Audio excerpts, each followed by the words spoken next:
Here we have a section list editor that will allow system administrators to create sections and will allow students to enroll.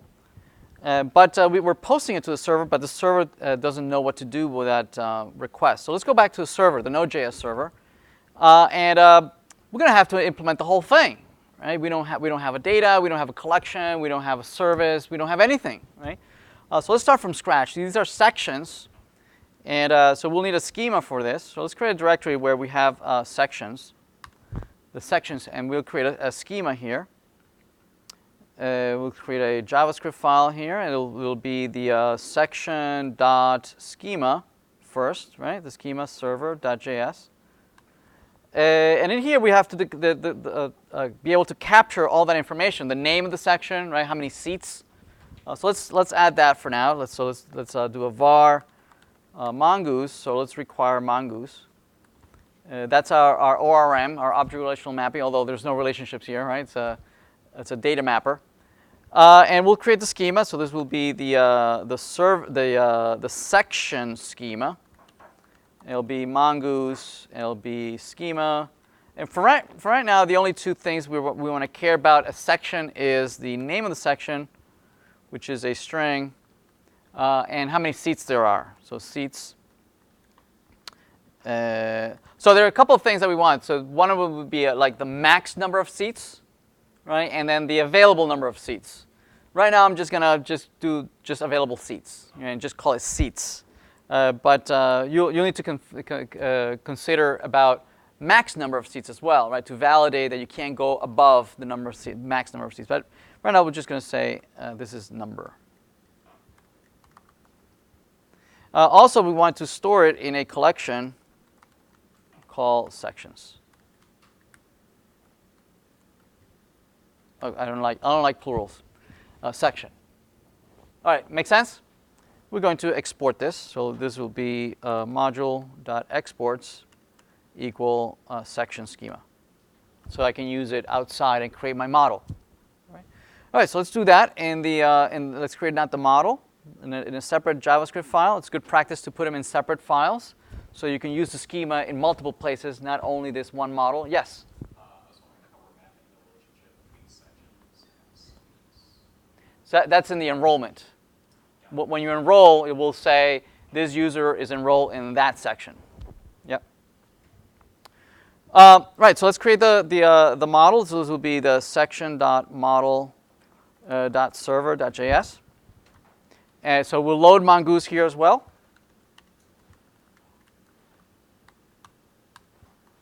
And then create we'll load the schema. We'll need the schema for that. So this will be the section schema. And it's in the same directory, so we'll load it right there. There it is.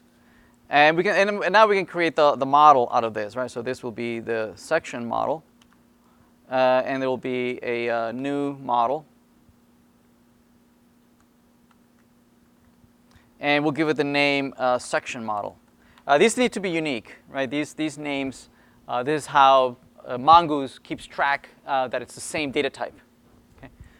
And it'll take as argument the schema type. There it is.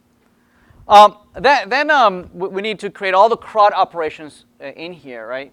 To be able to create, to remove, to update, to delete, to find them would live all here. So let's start with creating a section. Oh, one thing that we forgot is that somehow we need to also know that this is a section for a particular course. Otherwise, we're not going to be able to filter by course at some point, right? So let's add that here as well. So this is course ID, and the course ID, I think it's an integer. Right? Yeah, it is an integer. So I'm just going to say number. All right, so let's create a new section. So this will be a function that where you can create a section, and it takes as argument a section object. And presumably this section object already comes in the correct structure. Yes. If there was a course inside this schema itself, so how to maintain like a relationship between two tables in Well, in this case, it's even worse, right? The tables don't even exist in the same database. If it was there, they could Yeah. maintain the relationship if we wanted. Yes, yes. If there were a course, right, the type, this would be a different type. This would be a type, it's mongoose dot schema dot types dot reference. What is it?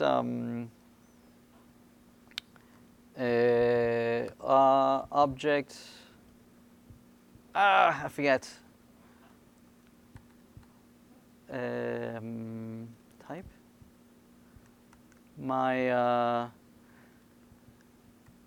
Okay, there will be a reference here. You would say it's type of reference, right? And then you would say, what is it referencing, right? It's referencing a, in this case, would be a course model, right? What is it called? Now you got me thinking. What is it? Object schema, object ID. Thank you. So type object ID. It's of type object, meaning it will keep track. The value of course ID is an underscore ID. Those unique identifiers, right? And that's all Mongo will store, right? The ID of that other record, okay? And it won't join them. It won't, this only means something to you, right? It means that you know that that's an ID of a document that happens to be of type in some other collection, okay? It is your responsibility to join them, right? So what Mongoose does is that it provides you a function that allows you to sort of do a join called populate, right? So you could say, hey, that course ID is I know the value is the ID of some other object, but actually, why don't you actually go fetch that object, right, and replace it with the actual object that is in the database, right? That's what populate does, and we'll play around with populate a little later. Right now, it's even worse, right? It's referencing this ID to a database that exists in a MySQL, right, in a relational database, and hosted by some other server, okay? Which is you're going to have to do that too, right? You're going to have to do, if you're hitting Yelp or Yummly or those IDs, right, exist in somebody else's database, and so you need to somehow keep track of them in your database so that you can at some point go fetch that data. So you'll maybe the IMDb of some movie, right? And that has all these poster images and the directors and the plot and the cast and has all this information that you're not going to keep track of in your database. Yes, you're just going to keep the ID. And any information that you want to go fetch, you'll need to actually do a query with this ID and fetch the course, well, or the movie or the recipe or whatever. Yes. So this is something similar that you would have to do as well. So right now this course ID is just a plain number. I'm sorry? That goes get deleted from there. Right, somehow it would have to be pushed somewhere here. So that's a problem, right? That this could become stale, right? I'm referencing something that no longer exists. Okay. So any time you're caching something, anytime you're copying something, or have a reference in two places, you run the risk of because there is no referential integrity here, right? If they would live in the same database, you can enforce referential integrity, meaning, hey, I have a reference to you. You can't be deleted. I cannot remove you. But that's a topic for some other courses. So yeah, we're going to keep track of that course ID here, so that we can filter and say, oh, it's these sections for this particular course. Make sense? All right. So in the model, that section that gets passed in to create section, presumably, it's already in the structure that we need, right? It already has a course ID. It already has a course name. It already has the number of seats. And that's coming from the client. The client is sending that over. Yes? Right, we're not responsible for that. We're just going to store it. We're just going to insert it in the database. We're going to blindly store it in the database. And we're going to return a section model dot create the section. Okay? We'll create the section that it's already pre-populated. All right, so that means that we missed a couple things on the client side. On the client side, not only do we need the name, the seats, we also need the course ID. Right? We need the course ID the name and the seats, right? And hopefully this will receive it in the correct model, right? In the correct schema. And the schema has placeholders for each one of these. All right? All right, so let's try it out. Let's start up the node server again. Oh, okay, we have the data model, right? We have to expose this. We have to expose it to an endpoint that we can actually post, right? So this is just the data model. We need to expose this. So how do we do that? We know how to do that, right? We create an API. We can say module exports and an object, and we're going to expose the create section so that a service can look at this, right? A service. So on the service side, we don't even have the service. Let's implement the service. So let's now that we have the data model, let's work on the service. So on service, we'll need JavaScript. This will be section.service.server. We're going to export a function that takes as argument an app, right? The app is the express instance so that we can declare endpoints, right? And that endpoint, we can say app dot, I'm going to declare a post, and it's going to listen in for an incoming API course ID, right? Slash what? Slash section, and this will be mapped to create section. So we can implement a function of the same name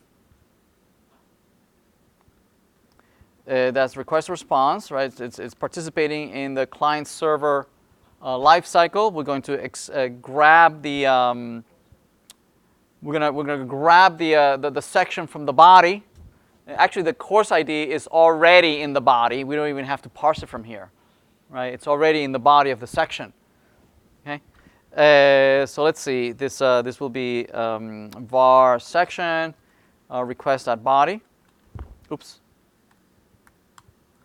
And then we can just use the service model. So the service model will need it here. So this will be var the section model. Section model.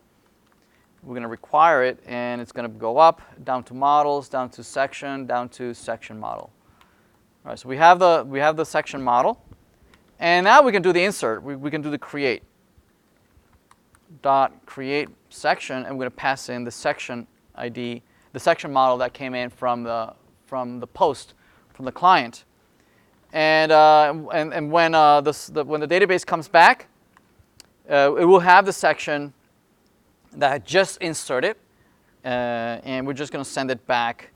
We're going to send it back as a JSON object, the section we just created. Not that the client would care that you're passing back the section. And anyway, it wants to actually have the list of all the sections, not just this one section. And we're just passing it, echoing it back to the client. All right, I think we have enough. Let's. We need to actually pass this app. Right, we need to pass it from the server. The server needs to pass it. So let's go to the server. Just like we did it for the user service, we'll need to do this similarly for the section service. Yes, we can either require it and then pass the app, or we could do it all in one single line. We can do a require. Grab me the services. We need the section service, and right here I can pass in the app without having to assign it to a local variable, right? This left-hand side returns a function, and that function I'm passing the app right away.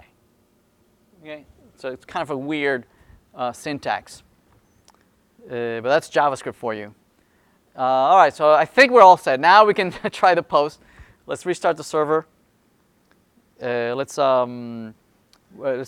we connected to Mongo? I don't know if we're connected to Mongo.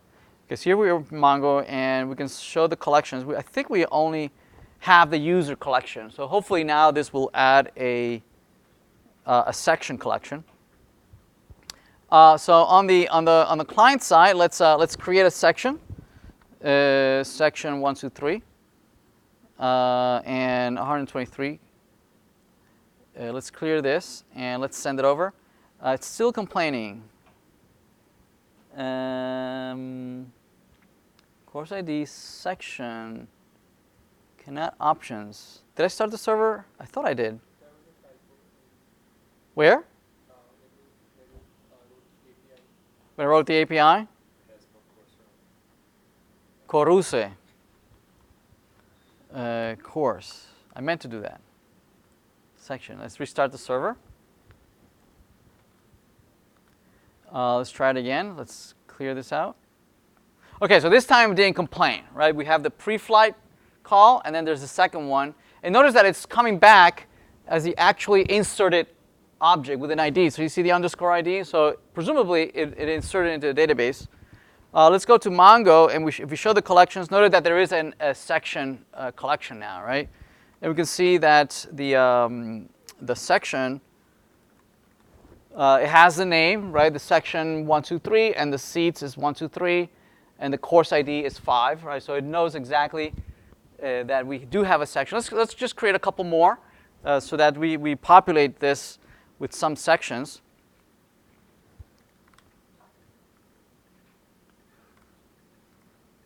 All right, so we at least have 3 sections for course ID number 5. Yes? So the next thing that we'd like to be able to do is says, okay, well, I've come to this page. I should have seen these 3 sections from the beginning, right, to see if that these indeed are the sections for this particular course. Right, so let's work on that part now, right, on being able to retrieve the sections for this particular course.